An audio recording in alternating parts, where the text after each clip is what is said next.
What is going on, y'all? This is the Caveman. I'm here with Football with Oz, Austin, for episode 31 of Against the Blitz. And there was some big breaking news that went down today with the move of George Pickens from Pittsburgh to Dallas. And it got us thinking to pivot for the topic of this episode. And long story short, we're talking anything and everything wide receiver today. So strap in, pretty much.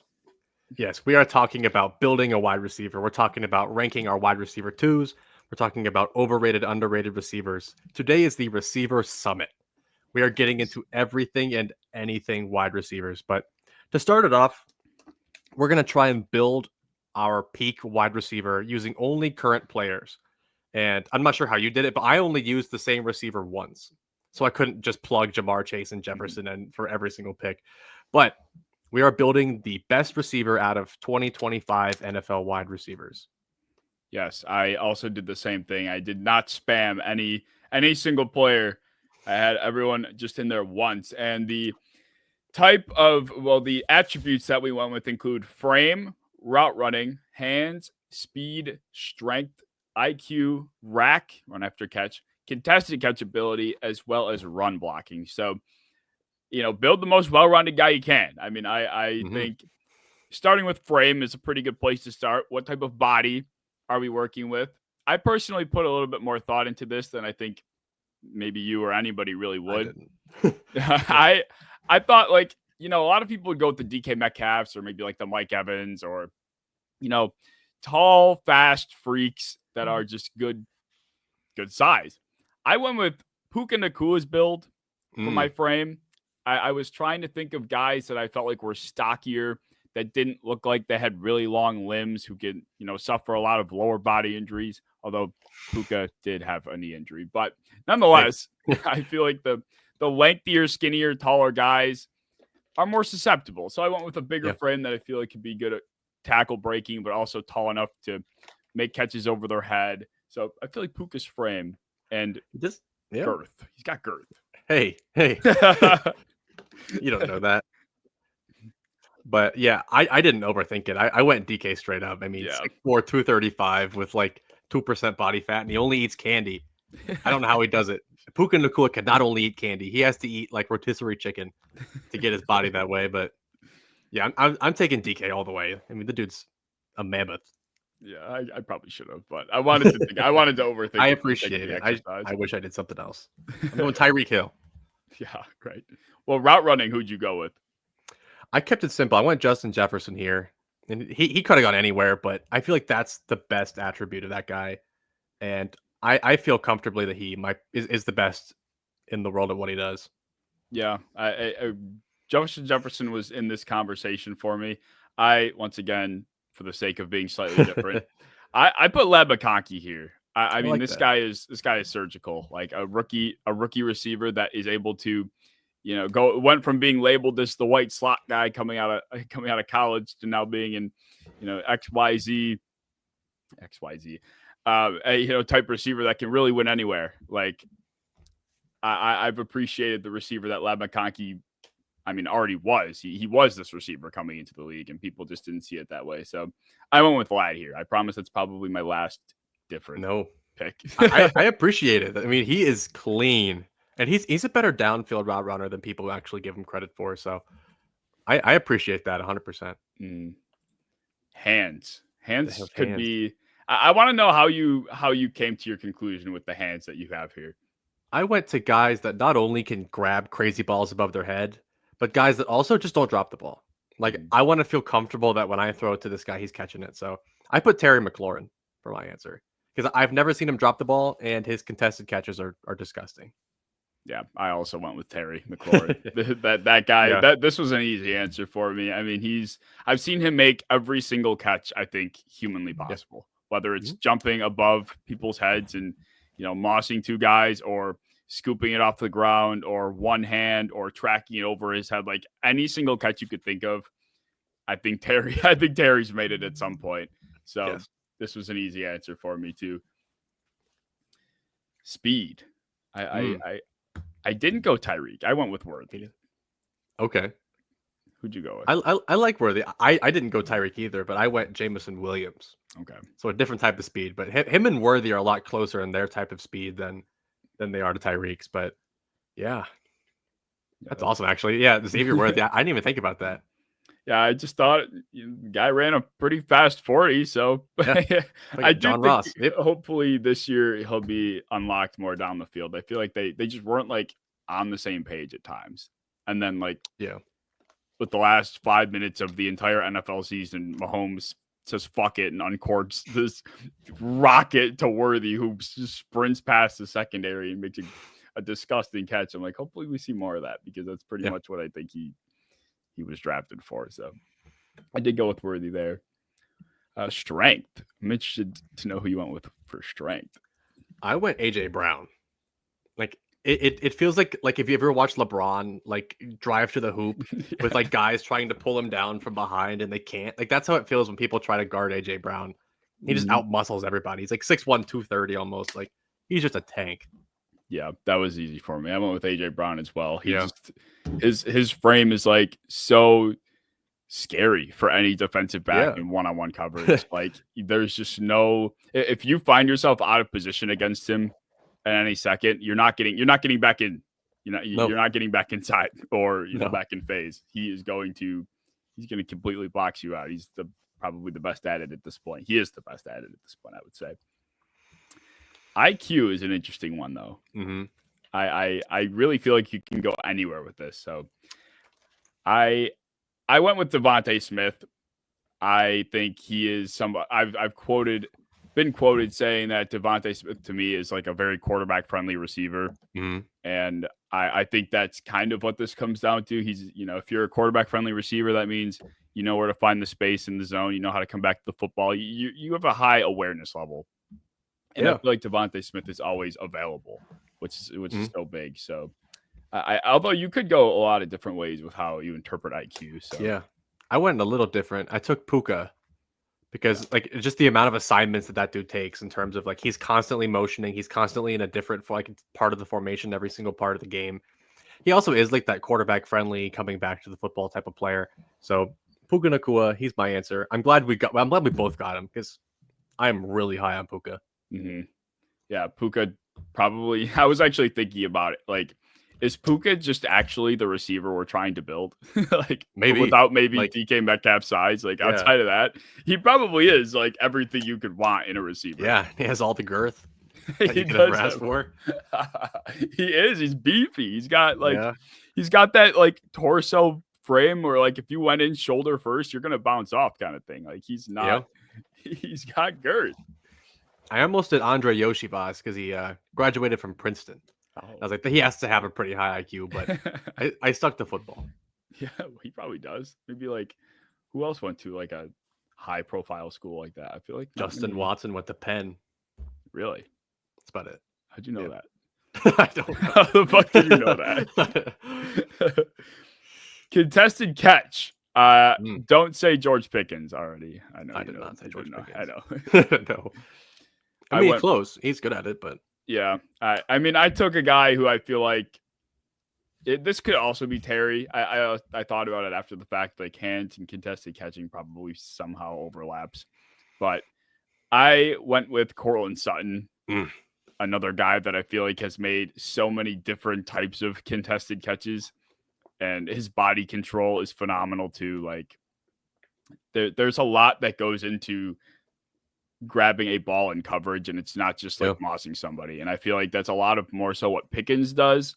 I think Pickens' contested catch is more so just getting his hands over someone's head and holding onto the ball, whereas Sutton is like literally fighting through so much contact sometimes, or he's really fighting with the boundary, like, or he's got someone draped on his back. Like, I think he just has more of a resume of it. So I gave it to Sutton. Yeah.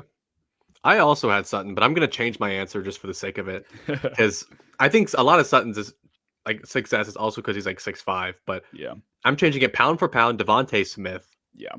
Honestly, that dude catches everything down the field. Like he can go up for it at like 170 pounds. Like he might be pound for pound with Terry, the most skilled contested catch guys in the league, like size included. That will be something I touch on later because I do agree. Like those two guys, their ability to track the ball down the field and go up and get it is like they're not somebody that just waits for it to come down into their arms. Like they will go up and get it too, but they can do both. Like, yeah, I love DeVonta Smith, man. I think I'm his biggest fan. I remember I made a video like 4 years ago now. I think it was probably after the rookie year. They came out the same year, right? Or was it 1 year after? Who's that? Smith. Oh, I forgot to mention the other guy, Waddle. Yes. Okay. I made a video saying how I thought DeVonta Smith was better than Waddle, and it was after Waddle had his 100-catch rookie season. I got a lot of shit for it, but I feel comfortable. I feel comfortable about that now, I think. Yeah. But yeah, I love DeVonta Smith. Run blocking, I felt like this is probably just like maybe 4 guys you could kind of pick from. I had 2. Yeah. Yeah. I think Puka would have been up here, but I went with Juwan Jennings. Mm-hmm. So I like that. I almost put your favorite receiver in the NFL, Mac Hollins. Almost put him, but I went Mac with Hollins. My tried and true Nick Westbrook-Akine. Okay. So good. So good. And now he's on Miami. Yeah, and he's going to kill it there too. Yeah, he is. I like that. Yeah, I mean, honestly, weird question. If you had to choose a guy that you felt like fit this description, your description of your receiver the most, who do you think it would be? But I mean, I put DK, so I have to pick someone big. Yeah, big, true. Fast, with solid route running. Jeez Louise, I mean, I don't know. Puka. I'm putting Puka. Yeah, I do think so too. Honestly, it's like it kind of sounds like AJ Brown to a degree, but I'm gonna say Puka because I love Puka. We forgot to do run after catch. I skipped that. Oh shit, yeah. Who'd you have for that? I had Jamar Chase. Me too. Okay. I almost put Shakir. I think like Shakir, like his skill is better, but Jamar is just more athletic. That motherfucker with the ball in his hands is like a blur. Like goodbye. I know. Goodbye. And he's like surprisingly. I'm not going to say surprisingly, but I think he gets to a point where he's so fast that people just slide off of him. Yeah. Like they just can't get an angle on him. But like Debo, DJ Moore, I kind of contemplated for a second. Yeah, like 2 years ago for both, but yeah. You know what I mean? Like today, like tomorrow, I'm taking Jamar or even Shakir, like the young guys. Yeah, absolutely.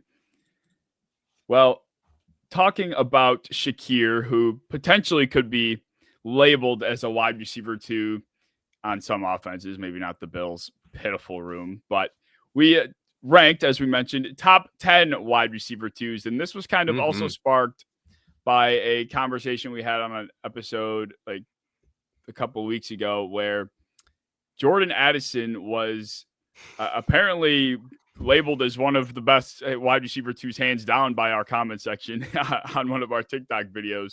So it kind of, jogged our thought process to do something like this here. And it's kind of tough because there are some receivers that maybe were ones at one point and now they're not, or guys that maybe we're not too sure are even 2s. Like it's tough. We'll kind of explain how, at least how I felt like that all went in a second, but I guess I'll just run through my top 10 because I feel like they'll probably be similar ultimately. Yeah. At number 1, if you want to call him one, Devontae Adams. I think that is comfortable. I think he still was playing very high level football, which is crazy to say when he was with the Jets. So I have Devontae Adams at 1. I have T. Higgins at 2. I don't know. As long as T. Higgins is on the field, that guy is pretty tough to cover one-on-one.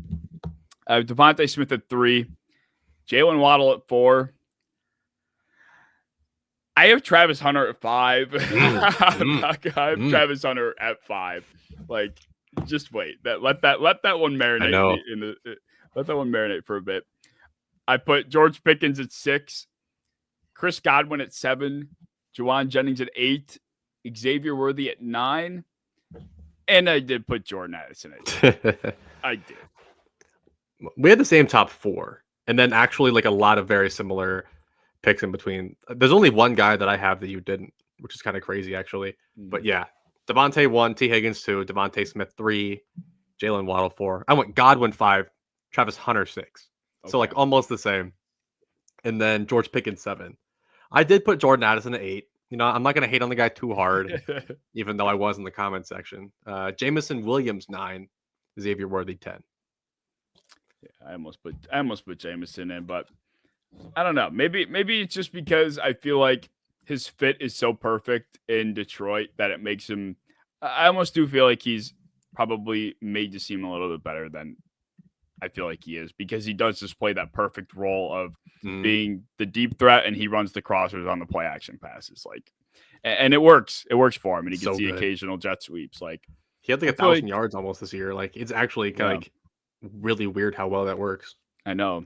It's just like it's one of those things where if Jameson Williams was in like the Packers offense, like, how would that look? I feel like it would go slightly different, or another team that actually the Packers are probably a bad example because of how much they ran, but a team that is much more playing out of shotgun, you know, with 11 personnel. Send him to the Bengals, please. Yeah, right. Give me him. I just feel like it just would go differently for him. But yeah, I mean, you're right. It probably would still work. I almost put Rome on here over Addison, but I thought about Rome. I helped myself. I'm a little lower on Worthy than most. I think a lot of Worthy just comes from the hype around the Chiefs pick taking him over the Bills, but he is still good. I just don't ever see, like, the reason I picked a lot of my 2s higher is because they have the chance to be 1s. They have the chance to be like relied upon to be important if the 1 goes down. And I don't know if Worthy or Williams or Addison can do that, which is why they're a little bit lower on my board than like Hunter or Pickens or Godwin, who I do think can be 1s if needed. Yeah, I agree. I think that's pretty much what describes like a receiver 2 that you would think is a what. Like, that's how we talk about Waddle and Devontae Smith and T. Higgins. Like, that's literally been their entire career.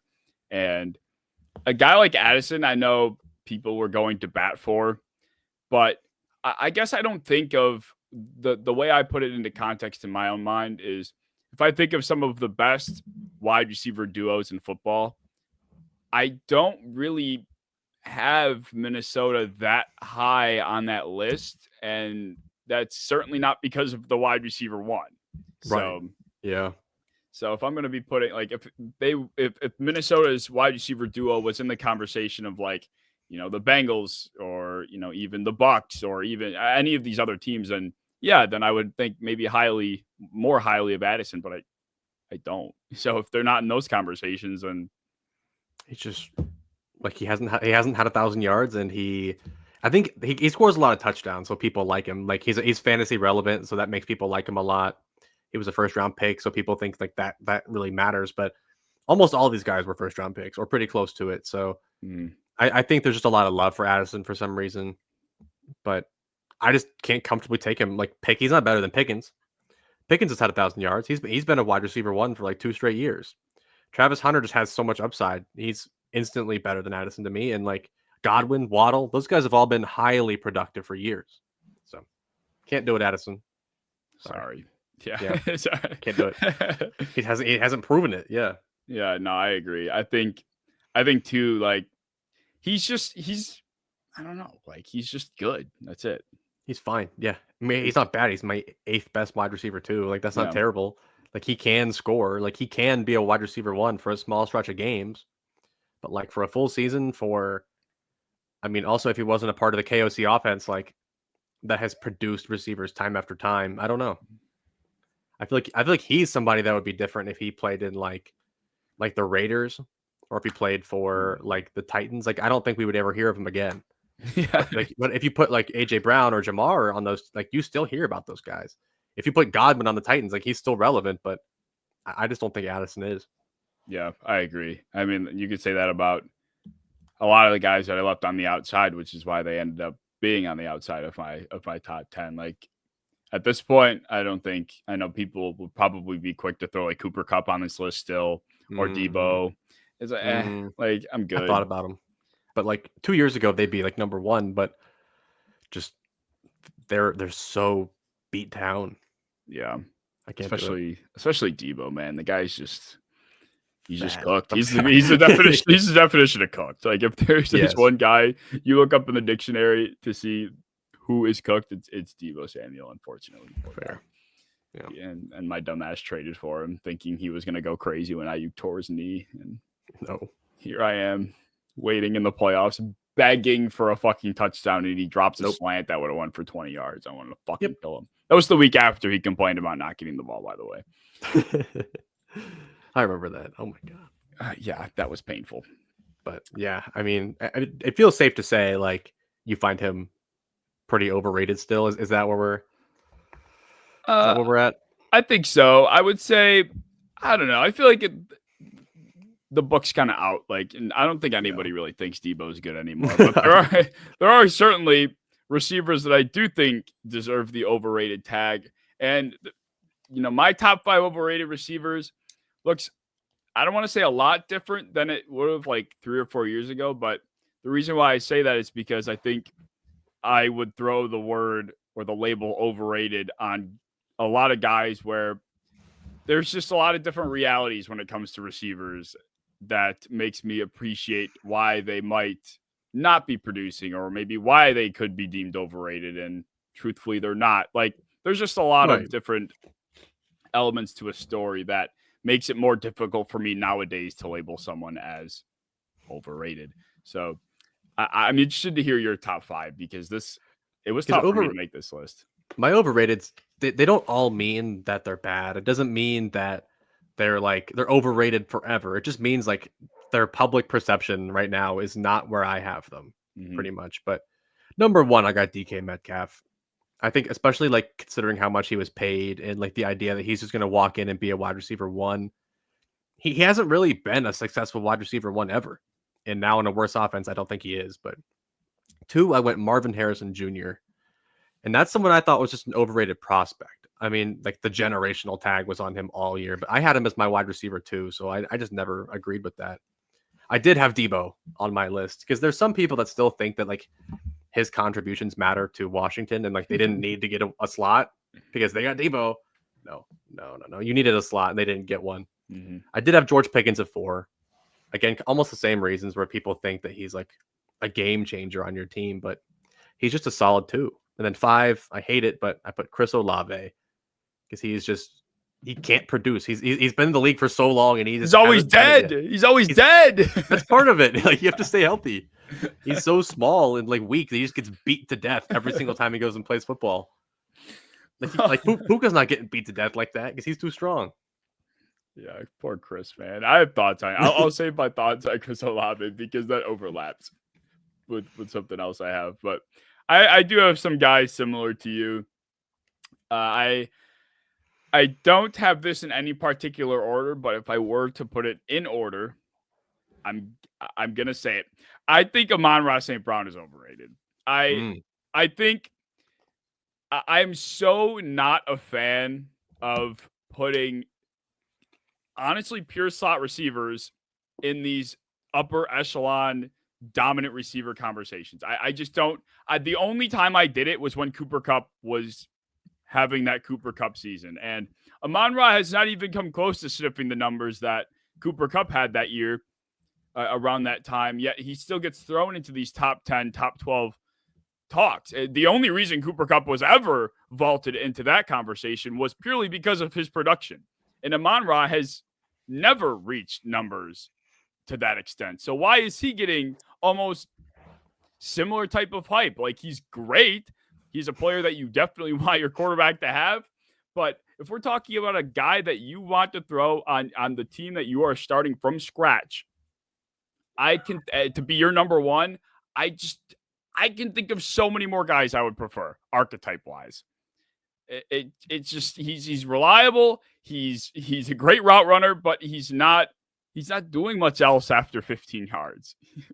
Like he's just not. Post that clip. Yeah, I don't care.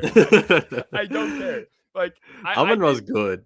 I like him a lot. Like he's still very much top 10 to me. I do agree with like just the archetype itself could be seen as overrated as the like even not even just a Z, like a slot. He kind of plays that role of a Z a little bit too. Like he's heavy motion. I just love his contributions like as a blocker, went after the catch, as a route runner. But like, I do agree like the downfield threat's not there. But I think that he has a chance to prove it without Ben Johnson. Like very much a good chance to prove it without being schemed open all the time. Yeah, I mean, I do think he is a good, like, he does win on his own. I'm not saying it's a scheme thing or that Ben Johnson's the reason why he's producing the way he is. I just think ultimately, when looking at the type of receiver I want my team building from the ground up to have, it's just not that. Like he's a limited receiver physically. That's just who he is. He catches a lot of balls with his body. He's usually open underneath. That's his game. Like that's his game. Like he's great in the red zone. That's great in the red zone. Great in the red zone. So credit to him for that. But I don't know. I think like great. You're not putting up Cooper Kupp numbers out of the slot. So until you do that, see you later. I'm good. I'm good. That guy pisses me off. He's so cocky too. It's fucking slow. I had these similar feelings about Michael Thomas when he was going crazy, but I feel he at least was bigger, and I think his hands were superior. So there were still more things to like about Slant Boy than there is Mr. Slot Merchant here. I can't. Amon-Ra St. Brown is on my shit list, my overrated list, actually, being technical. My number 2 is also DK Metcalf. He has he's very disappearitis, whatever the disease is you want to call it. That motherfucker just like, is he even playing this week kind of thing? Yeah. He's got the tendency to do that. And so does George Pickens. So both those guys fall in that category for me. I did also put Jordan Addison on here. So he deserves it. Just because, yeah. I didn't feel great about this, but I didn't know who else to really put in here. But I put Jerry Jeudy. Yeah. Like, I think him finally having like this blip of a breakout was great. But I think people are very quickly, vaulting him into conversations that probably shouldn't be in yet. And I also got a DM after his 40-point fantasy game saying, I told you Jerry Jeudy was going to be a great fantasy pick this year. I'm like, what the fuck? This guy didn't follow me. I've never communicated with him in my life. And I got this random DM about about this guy victory lapping without a profile picture. He's got the JSKD 245 type username, and I'm getting DM'd about a Jerry Jeudy victory lap. I'm like, all right, this is out of hand. Like, I gotta kill this. So Jerry Jeudy fits my overrated list too. That's okay. Yeah, but I do feel mean being rude to receivers, calling them overrated. So we did do 5 underrated. Just to soften the blow a little bit. We're still a positive podcast at the end of the day. We could just turn into a hate pod. We could. We could definitely, yeah. There is no good player in the NFL. Not a single one. I have been mock drafting lately in fantasy, and I just hate every draft pick I make. I don't know what it is. Yeah. But I love them. I'm just waiting for another version of Kyron Williams punt returning in practice. Yeah. I love it. They believe them every year. I love it so much. I know, right? Every year it's the same kind. They drop them to the 3rd round. It'll never amount to anything. Oh my god. Well, underrated. Yes, we will be positive for a little bit here. I have Chris Olave on here. Oh, great. And for the exact reason that you just proved. The poor guy does get thrown around like a doll. He reminds me of one of those dolls you give to a person with anger issues, and they just instead of getting mad and smacking the wall, they just throw and smash the doll. Do something about it. Stop getting beat up. Get in the weight room a little bit. There's a reason why receivers need to be 200 pounds, because he's just getting annihilated every single day. But it isn't his fault. Have you some of the hits he takes are just mean. Why are people mean to Chris? It's he did something to these guys, and people are just going for his head. He got killed twice last year. It might have been 3 times. I think it was 3 times. I can't remember. He fumbled once. He caught a zig underneath. Oh, I know. Someone came down and killed him. Yeah, I had him in fantasy. I just traded for him, and he got destroyed. And then he just never comes back in. He's like DK, where you're is he even playing this week? Because we don't even know. He's just always hurt. But at least he's not. DK is actually on the field. Yeah, Olave just dies. So. I'd rather at least have a guy out there. At least go run some routes. Olave just runs out there, gets punished by 180-pound safety, and then just lays on the ground with no heart, no pulse. Do you remember that touchdown catch he had when the Yes. defensive back like threw him into the ground head first, and He didn't even hit him. It was Kobe Bryant, like a 190-pound safety, mind you. Kobe Bryant grabbed him and just like lightly kind of threw him to the ground. And Olave is so like, I don't know, does he have no body control? He just like slammed his own head into the ground like Tua, and then like was out cold for like a week. It is He's like borderline coma because he like just gets thrown around like a rag doll. Like he didn't get hit by Luke Kuechly. He was thrown around by Kobe Bryant, like the DB. it is unprecedented the amount he gets hurt. So maybe that does play a part. It's crazy. I don't understand. But I still think Chris Olave is a very well-rounded talent. He just needs to survive. It's just like the running joke. Oh, new Chris Olave concussion dropped. It's like it's not even funny. He probably should retire. To be honest, should retire. The amount of head injuries he suffered on a serious note, he probably should consider it. But yeah, I mean, it really sucks that he can't stay out there. But he's on my underrated list.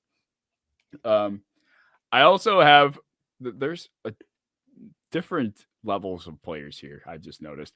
Okay. Jacoby Myers is on here. Hey, I think Jacoby Myers could, if he has a good enough season, break into that maybe like, oh, is this guy potentially a true wide receiver one kind of mold for Las Vegas with Geno Smith? And like he's no longer just that slot presence anymore. Like he played more out wide last year than I think he has in his entire career. And he was an 1,000-yard receiver with Aiden O'Connell and company. So he deserves a lot of respect. I also have Josh Downs on here talking about slot receivers. I think Josh Downs is one of the better slot receivers in football. He's so twitchy, so fast, great after the catch. I also have Greg Dortch on here for similar reasons. Oh my God, anything Greg Dortch? No, because you talked about Greg Dortch like 5 times. Good. Have you watched Greg Dortch? I advise you go watch Greg Dortch. I watch him in the preseason when he plays. Okay. All right. Well, Greg Dortch is on here. Another guy you've probably heard me talk about is Darius Slayton. Mm-hmm. Respect. I knew you'd put Darius Slayton. He's not bad. He's good. He's one of the best deep threats that doesn't get talked about, but he's only ever had a quarterback that can't throw the ball deep. Yeah. So he's the like Jerry Rice of Van Jeffersons, if that makes sense. Like he does that role perfectly. Like he'll never be a wide receiver one on like a good offense, but like he's just a solid field stretcher. That's all you need. Yeah. Like he'll put up like 850 yards and it's totally cool. Yeah, and it's like, oh, there's your once a game Darius Slayton 30+ yard catch. It's like, and that's it. Yeah. There you go. He only does it once. Yeah, and it might get called back for a penalty and he'll never do it again. But like, he's awesome though. I agree. I'm glad you agree with at least one of the guys on my list. You also agree. I love Greg Dortch. I'm just like, I knew all these were coming. I knew all of them were coming. Well, who are your 5 then? So I did have Jacoby Myers. That is the one that we do share in common because he's 1,000 yards with like trash cans at quarterback. No supporting cast outside of a tight end. Like he proved himself already, and I think if he takes another step with a better quarterback, he can enter some real conversations. Another underrated guy for me is Jalen McMillan because I think that he really impressed on tape, but then they just drafted Ibuka to bury him under the ground. And I know Mike Evans is retiring probably sooner than we think, maybe after this year. So he probably is still in their plans. But yeah, I thought he really impressed as a wide receiver 3, and then they just drafted his replacement in the first round immediately. That's kind of sad about that. Jalen Waddle, people need to leave him alone.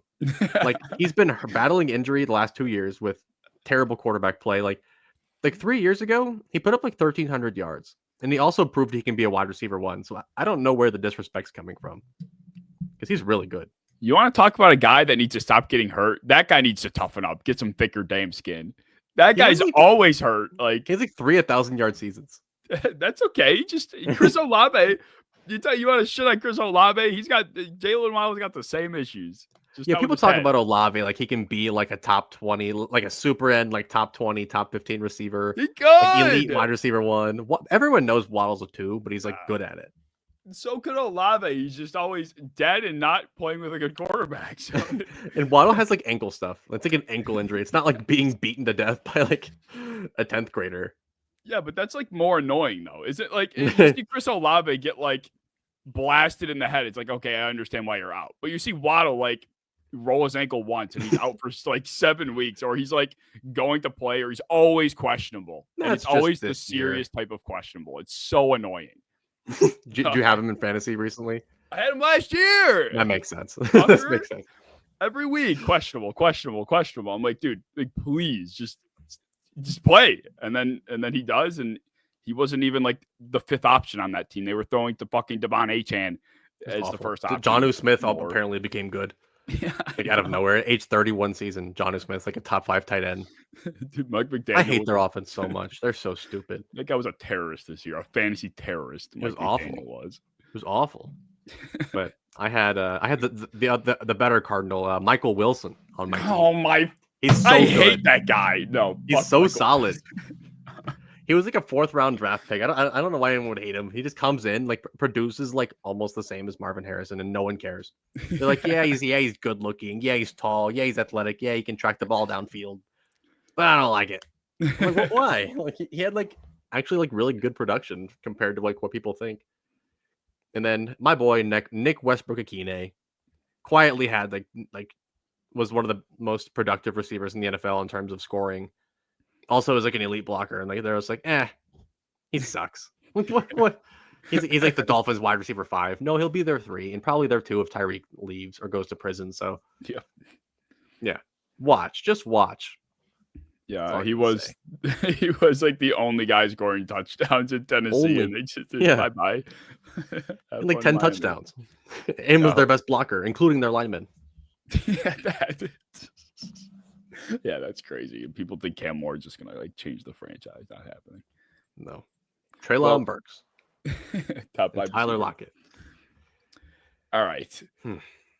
Talking about Tyler Lockett, he's a guy that had pretty good hands, but he's also old now. So I have a top 5 list of my top 5 receivers with the best hand. Well, that was phrased improperly. My top 5 hands receivers. I don't know what's the best way to put that. I don't know. Well, when I thought about this list, it wasn't just hands to me. Like people will just like go look up highest like catch percentage, or like that whatever those stupid simple numbers are, and be like, oh, Amon-Ra St. Brown's on this list because he had an 81% catch percentage. It's like, yeah, because he was playing out of the fucking slot and then averaged up target of like fucking 4 yards. Yeah, that's why I couldn't like. I know Shakir had like the record. Right. But like he doesn't go downfield. Like they never asked him to do that. So like I'm not gonna put him on my top 5. But like you could acknowledge someone has good hands. There's like a couple hundred receivers in the NFL. Most have good hands. These are just the ones that show up. Yeah, I agree. And part of like having good hands to me is also having like a wide catch radius. Like right. Yeah. Being able to reach above your head or go low to the ground, or catch it through traffic, talking about contested catches, like all of those kind of things fall under the umbrella of hands, in my opinion. So my number 1 was Terry. We kind of, talked about that. My number 2 is AJ Brown. Number 3 was Devontae Smith. My number 4 was Justin Jefferson. And number 5, I put Nico Collins on this list because I think I've seen him scoop more balls up off the ground on the run than like anybody. Like if you go look up Nico Collins' best catches, all of them are like him falling and somehow getting his arms underneath the ball. And like as he's hitting the ground, it somehow never bobbles. It never touches the ground. Like there's never a question about his feet. He's so good at getting it and holding on to it tightly. And that's what makes him so good with Stroud, because Stroud will actually give him the chance on those broken play opportunities, and they connect. So I like Nico for this. Yeah. We share 4. Mine aren't in like super hard order. I have Justin Jefferson, Scary Terry, AJ Brown, Devontae Smith, but I have T. Higgins in there. Because some of the catches I've seen this dude make are just disgusting. Yeah. He does have a few drops every once in a while, but everyone does. So like the catches he can make are just absolutely nasty. Mm-hmm. Yeah, I had a hard time not putting T on here. I was going to do it, but then I also thought like, I don't know. Nico and T were the 2 I was tossing up. Nico's a better receiver, absolutely. I just feel like he's more well-rounded athletically, especially, but I just like T. Higgins' hands just a smidge better, but like Nico's an absolute animal. Yeah. T's the kind of guy that catches the football and like will make it known that he caught the ball by like Yes. holding it with one hand out over his head or something. Yes, it's so like, scary. Yeah, it's like we get it. You can palm the football and like touch your fingers from one side of the ball to the other. Like you're holding your wrist. Get it. Yeah, no. I've seen him fumble like one time ever too, and he wasn't even doing that. So it's like it works. He doesn't drop the ball very much. He also made like I think with D-Hop. I need to talk about D-Hop. I almost put him on here, but I'm just like, I think the only thing that I kept seeing in my head was when he dropped the ball in the Super Bowl. Yeah, I'm just like, bad. That was bad. I can't put him on after that. That's the last memory I have of D-Hop was a terrible drop in like the biggest game of his life.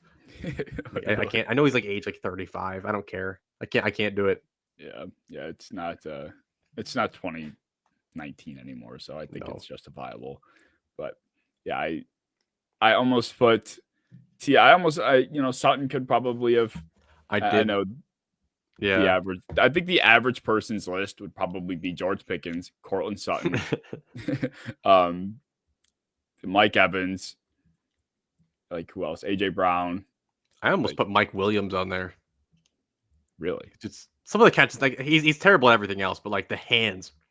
I have never seen Mike Williams not catch a ball that was like within his frame. That's true. Like 2 years ago, Chargers, Mike Williams, like on the sideline. That's why he kept getting hurt, because he was making like the craziest catches ever. And like he would like land on like his spleen. Like it was literally like he was out there sacrificing. So I'm like, his hands, he never dropped it. Like he caught everything. Yeah, that is true. He'd like jump for a ball and the DB would upend him and he's like helicoptering in the air. Yes, like he would just sacrifice his body. He caught all of them. It would just knock him out for the year. Yeah, right, exactly. He was never great, but that's another guy that's made of glass, bones, and paper skin. I know. He's big. He's huge. Yeah, he is humongous. Well, speaking of humongous humans, I don't. I thought I did. I must have left him off. But our top 5 route runners is another list that we put together. And this is like another list where maybe I'm overthinking it, but I do feel like route running can be like almost subjective. Like we think of like, Amari Cooper or, all those guys that are no longer in this conversation, like Keenan Allen, Amari Cooper, get them out. Stephon Diggs out. Your time is gone. But I do think a guy like Justin Jefferson, who is 5 on my list, he is a good route runner, but it's not like in the traditional fashion, I feel like, that you would think of. He's got these long strides that he's able to manipulate with. It doesn't always look smooth. Like, a guy like Brandon Ayuk, it looks smooth, it looks crisp. I feel like that's not always the case with Jefferson. It kind of can look clunky, but the way he's able to, his strides, it's always his strides that I think of. And he's able to just it's not just out running people. It really is a good way to manipulate with his frame. So side tangent over. My top 5 go as follows. I have CeeDee Lamb at 1.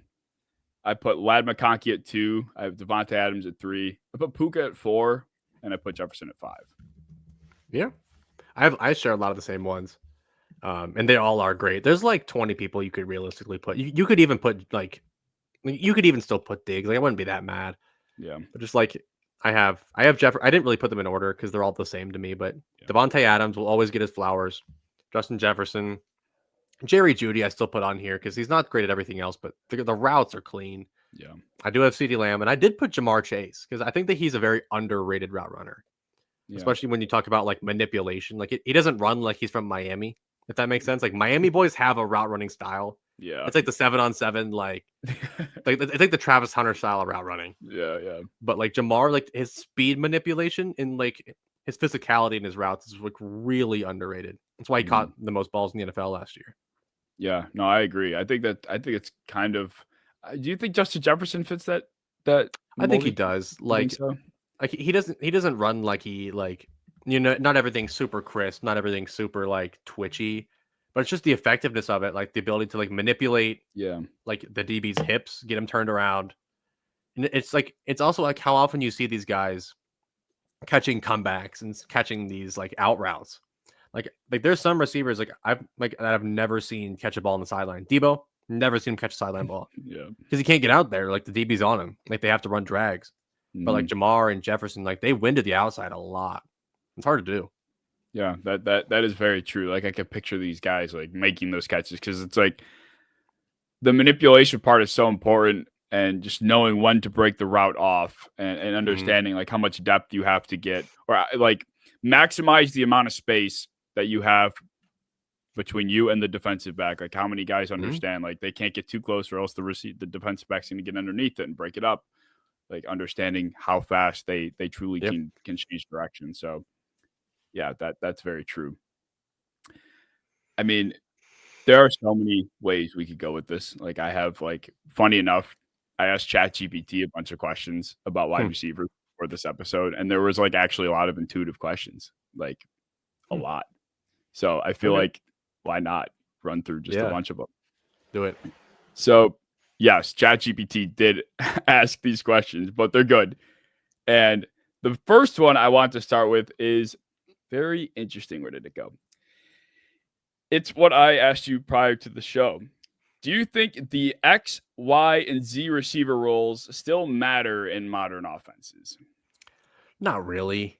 I mean, everyone like when people are drafting, especially like the Buccaneers that we just saw, like they have like 3 guys that kind of fit the same mold, but like guess what? They're all going to produce. Like it doesn't matter because offensive coordinators aren't stupid anymore. Like you can draw plays without having to have one guy like go downfield, one guy go outside, one guy go inside. Like they're a little bit more creative than they used to be. We saw Cooper Kupp and Puka coexist, which are 2 slot guys at the same time. Like it doesn't matter anymore. It's just about like quality of receiver. It doesn't matter about what type. Like I think the X receiver of all of them is starting to die down a little bit. I think the Z is starting to come back. I entirely agree. Like we're like the eras of the Des Bryants and the Allen Robinsons, like those kinds of guys, they're dead. Like they're kind of dying. Yeah. Like so that I would agree with that entirely. And to your point, it absolutely has to do with the way offenses are evolving. Like the Ben Johnsons of the world, like the way they're pushing innovation, and like the Shanahan tree and all of that. Like it's about getting guys open. It's not about fitting a guy into, a square piece into a square hole on the outside. It's right. Anybody can be that on the outside now, as long as the right offensive coordinator is doing it. So I thought that was a pretty interesting question, a high level question from ChatGPT. It was Mr. Chat. Yeah. Mr. GBT. I hate AI. This is crazy. I know, right? It's insane. We could probably do like an entire episode of just ChatGPT. That would be really fun. Yeah, it would. Maybe that's an idea. Here's another one. Let's do, which wide receiver would most benefit from a change of scenery in the NFL? God, I don't even know how to answer that. It has felt like DJ Moore for a very long time, and I actually really like the change of scenery he's getting now. So I don't know if he quite counts for that.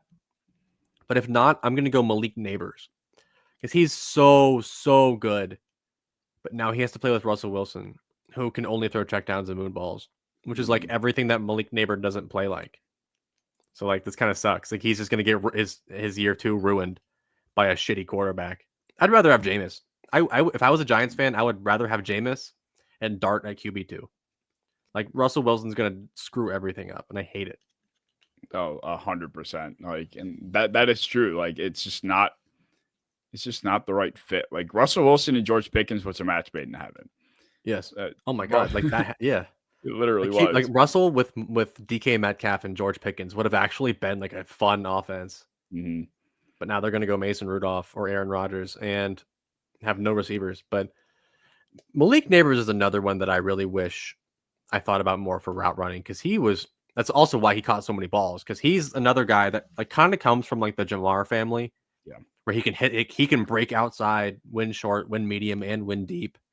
And there aren't many receivers that can do that with like any kind of consistency, and with Daniel Jones. So he honestly could be a top 5 route runner. I wouldn't be mad at it.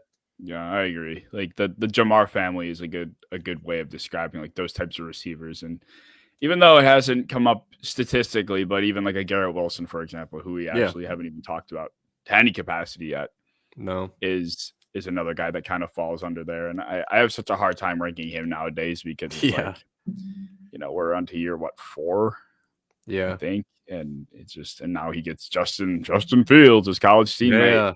Great. If I were to answer this question, looking through the list of receivers, I'm going to go with AD Mitchell. I think AD Mitchell has probably, as you could classify it, as a drop problem, but I think AD Mitchell, like there's a lot of upside with Mitchell, and I feel like I could recall so many different times where he was open downfield or he won his rep and AR just sailed the shit, like or he just completely missed him. And he's also on a team that is run heavy.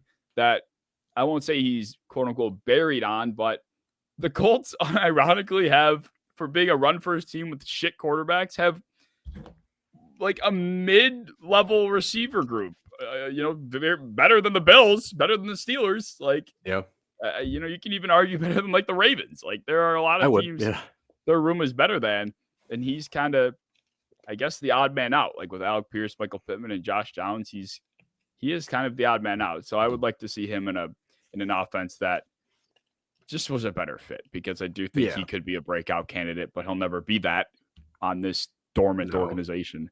And like my biggest critique with him coming out was like, it didn't feel like he had like the dog in him that you see with Puka, that you see with AJ Brown. Like he's not that physical, despite being super big, but he's playing in an offense where it kind of requires you to be like Alec Pierce and Pittman.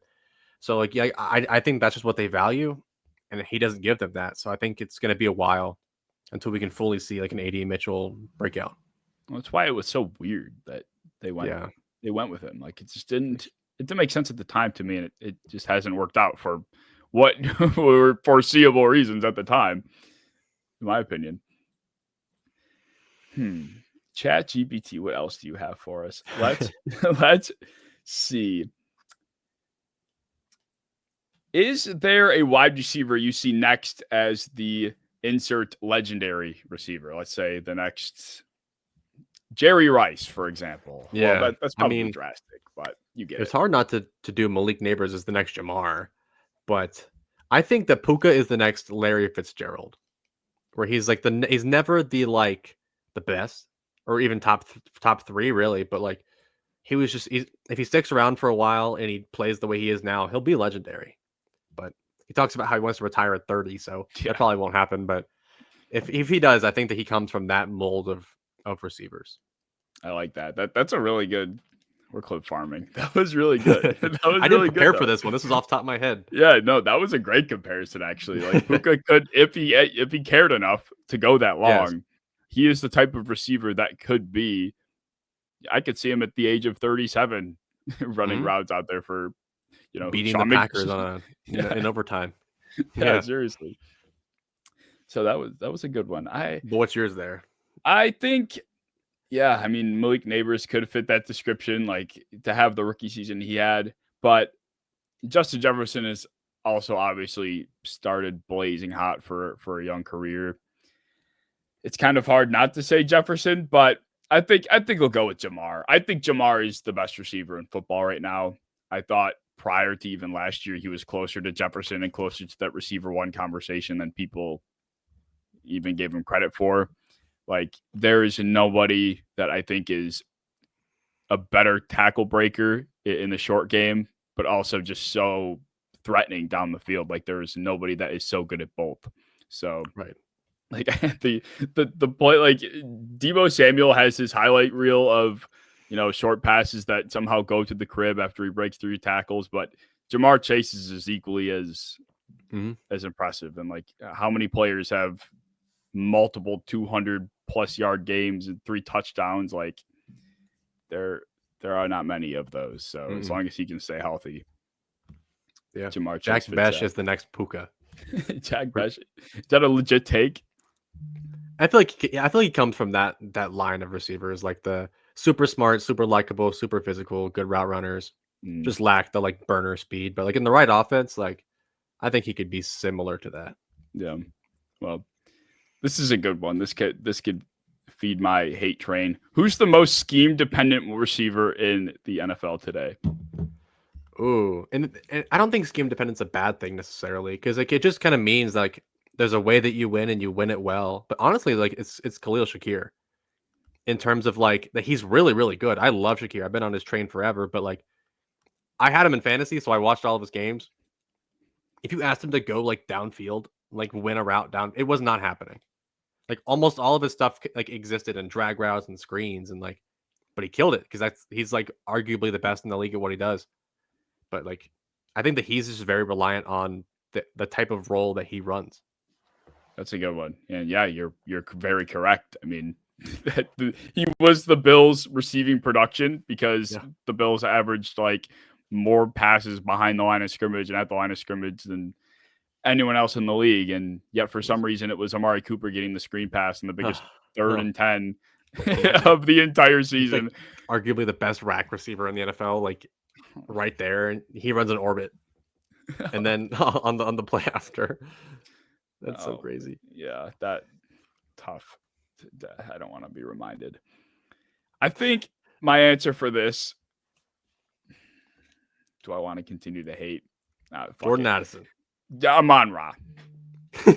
I'm going to continue the train. It just like if he wasn't in the Detroit Lions run heavy offense that was very, very threatening on the ground, if he was playing in an offense where he had to be more than what he is, outside of Detroit, then I'm not sure he would put up the numbers he put up. I really don't. I don't think he would sniff these numbers. There are like 3 offenses that I think Amon-Ra could sniff the numbers that he's had in, and that would be the Lions offense, the 49ers offense, and who's the 3rd offense that I had in mind? I had one. I don't remember. But long story short, I think he's very. You are my co-host. I'm sorry. I don't know. I'll just feel my hate train longer. But he is scheme dependent, but he's one where I'm just like, he runs the scheme so well. Like, it's hard to be like only a scheme player and put up 1,500 yards, but like he is fairly scheme reliant. Like if he went to go be on the, I don't know, what's called the Falcons. If he went to the Falcons, like he would probably put up 1,100 to 1,200 yards a year. Mm-hmm.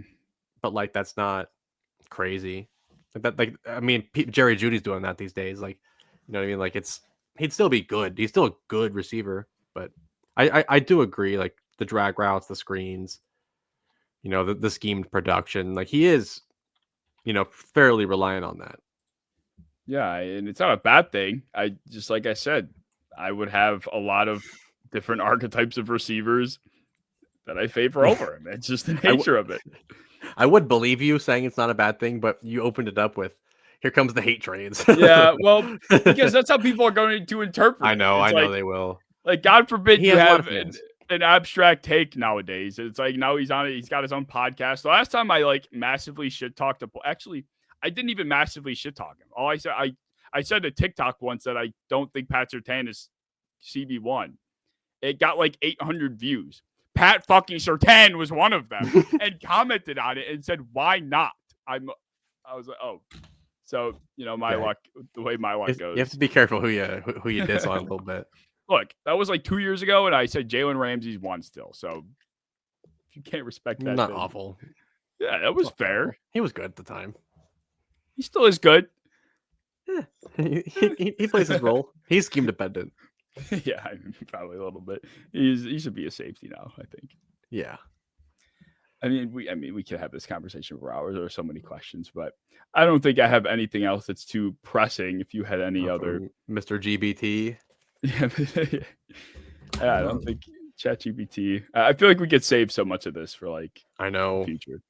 So I know it's like a sneak peek of an episode of the offseason. It's ChatGPT asks us football questions. That's terrible. It's high quality. But yeah, if you have any other thoughts, comments that you wanted to touch on. Not about that one. I kind of just want to see the top 32 receivers. Oh, that's right. Yes. That's what I want to see. I want to see where all this talk unfolds. I want to see where Amon-Ra is on that list. Yep. Oh man. I more so tiered it because I was this is kind of, and Amon-Ra is kind of the root of it. Like I'm putting Amon-Ra in like the slot tier. Who's he next to? Who is on either side of Amon-Ra? So Amon-Ra would probably fall more so in like the 15 to 20 range. I honest to God, like I'll go through the list right now of receivers I'm taking over Amon-Ra St. Brown right this second. Okay. Jamar Chase. Fair. Brian Thomas. Nico Collins. CeeDee Lamb. Malik Neighbors. AJ Brown. Devontae Smith. Terry McLaurin. DJ Moore. Justin Jefferson. Drake London. Puka Nacua. Devontae Adams, Chris Godwin. Did I say DJ Moore? I think I did. Rasheed, you can put Rasheed Rice in this conversation. Oh my gosh. What is Rasheed Rice and Amon-Ra St. Brown? What is one doing better than the other? Producing. Rasheed's knee was blown out by his quarterback.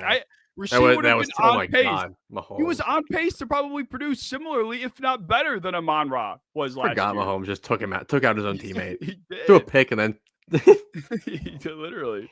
I thought I was even a little low on Amon-Ra because like a lot of people have him in the like 4 to 5 range, and I am a little lower than that. I still believe in like the blocking and the volume and the producing. And I still believe there is a talent to winning short because there's a reason why Drake London isn't taking drag routes because it's just not his game. Like he can't get open there. But like to me, it was like how valuable you are to your offense, like how important your absence would be.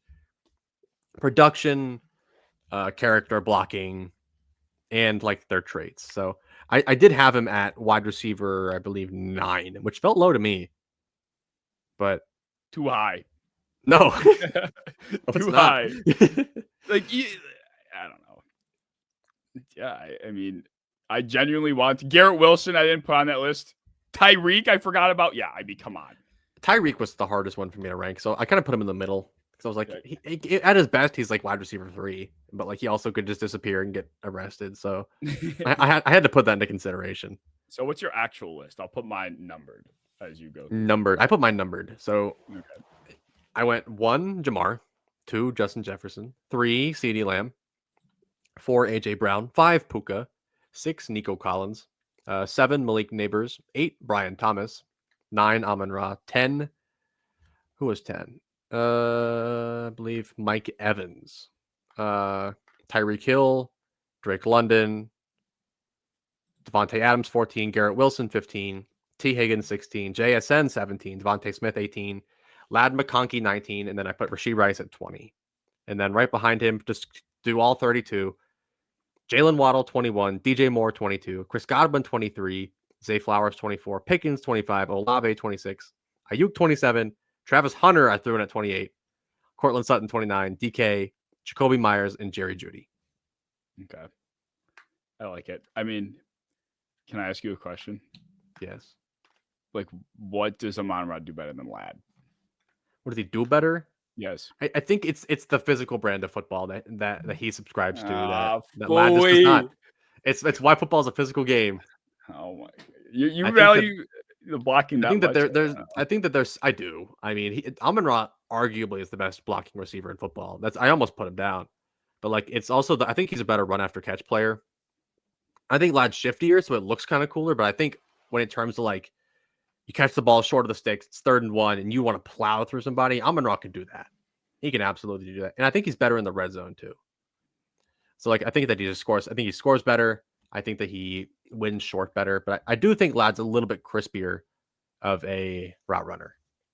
Yeah, I don't know. It's just like the consistency of the production too is like is pretty key. Like he's done this like 4 years in a row now, where Ladd did have like a really solid year, but like also with a way better quarterback in my opinion. Yeah, that's true. I think the quarterback. I think the system kind of weighs out the difference in quarterbacks in a way. Like it does. The Lions offense for that makes up for the lack of Jared Goff compared to Justin Herbert. Yeah, it's just like also like consistency. Like Amon-Ra, like he does it every day. Like every game, you're expecting 85 plus yards, and he does it regardless of how strapped he is through the 4th quarter. He's getting 100 yards in that quarter. Yeah, but like Ladd McConkey can and will disappear for a 30-yard game if he plays the wrong slot corner. So consistency is very important to me. Yeah, that's true. I guess, like, sure. Even though what if he switched the 2? Like, I don't know. Exactly. That's my point. That's my point. I feel like Ladd would be good. I feel like he'd be like 1,200 yards a year, but I don't know. I feel like subscribing to like the physical brand of football is so huge, which is why Puka is so good. And I feel like I'm high on Puka, Nico Collins, even like Mike Evans and Drake London. Like I'm high on all these guys because they do that style of football, which is really important to me. Which is why I'm also lower on some guys like Zay Flowers, Chris Olave, Jerry Jeudy, because they just like they can be forced out of a game pretty quickly if they're out physicaled. Mm. That's not me. That's not me. I'm not getting out physical. Well, I'm glad you had the rookies higher up there too. I mean, I don't know what more Brian Thomas and Malik Neighbors could do to further prove like these guys are solidified top 10 talents like easily. They are, and they produced like it and they looked like it with shaky quarterback play. I mean, BTJ had Mac Jones for half the year, like, and then playing with Daniel Jones and Tommy DeVito isn't really much to write home about either. So, like, yeah, they did that. I know some people are like, it's like the opposite of recency bias, where people like they'll have to see like 4 years of it before they're comfortable putting it high. But like people are out here telling me they'd rather have Jared Goff over Jaden Daniels. Get out of my face, please. Like that's like Daniels doesn't have to do it for 3 straight years to prove to me he's good at it. I saw it for a full year. Yeah, and I saw BTJ and Malik Neighbors dominate for a full year. So I'm not too worried.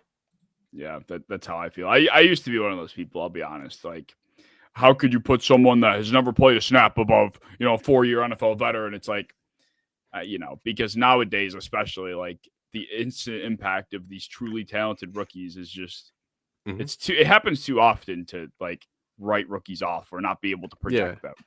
People always like they'll come after me because I have a lot of opinions. Like I'm pretty high on a lot of rookies, and I do project them over current starters because a lot of them will be better than a lot of current starters. But like people think it's crazy to have Genty over some running backs in the league today. Like I scouted most running backs that are playing in the NFL today. Like I watched them in college and I watched Genty in college. Genty's a million times better, so it's not crazy to assume that he will progress better than those running backs did because he was better coming out by like a million. Yeah. But I think some people lack the critical thinking to be like, well, he hasn't played anyone yet. Like he has. Also, he put up like 300 yards on Oregon. I don't want to hear it. Yeah, he did. But he did fumble twice in the semifinal. He did. But he was like just beaten to death. That guy did. Like, I've never seen a heavier box in my life. Name one Boise State player that wasn't Ashton Genty. It's like Ahmad Cam Camper. His name? Ahmed Hassanein. Like he went to the Hassanein, Lions. Yeah, I think it's Hassanein. Like the 6th round defensive end that was drafted for his character. Yeah, like you know what I mean. Like, yeah, that was all I knew from Boise State was Ahmad and Genty. I could not tell you their quarterback's name. No, I was not a big. Granted, I did not watch enough college to be able to just rip them all off. But yeah, no, that's the point. I don't think a lot of people.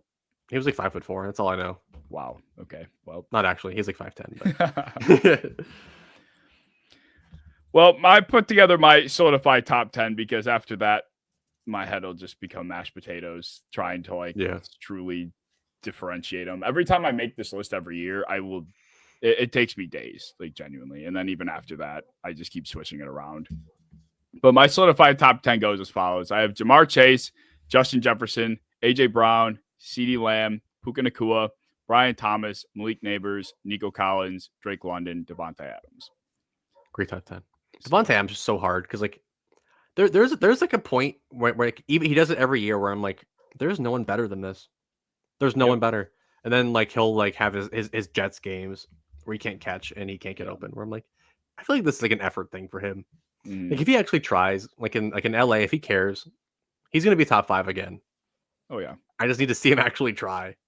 Yeah, I mean that talk about that being a match made in heaven. If that all works out, the Rams could and should be a top 3 NFC team. Like they right up be. there. They were last year. Yeah. Yeah, that's true. Should be again. But yeah, I think that is all I have. I can keep ranting about Amon-Ra if you'd like, but I think it's done. Just do it in the comment section. Just do your own. Yeah, I'm gonna have to defend myself because that won't be received well. But I will never say something I don't truly believe. You have my blessing on that. I will never sit here and say something I don't truly believe with every fiber of my being. Exactly. Like I genuinely believe everything I ever say on this platform that isn't after the fact clarified it's a joke. This is not a joke. You heard it here. He has Jermaine Burton higher than Amon-Ra St. Brown on his list. That's crazy. I can't believe he did that. Look, I'm going to stop. I'll save it. Well, that will wrap up our Receivers Summit episode. We're going to do this for about as many positions as we feel like this applies for. So this could be a fun off-season exercise. So let us know if you have any questions that you want us to ask during the show. Drop them in the comments because we're asking ChatGPT currently. So if you have any questions that you want answered, ask ChatGPT. Yeah. Yes. So as always, if you guys enjoyed, like, comment, subscribe, share. Go to the description and check out all of our socials down in the description. Same with our individual socials are down there as well. And we will see you in episode 32.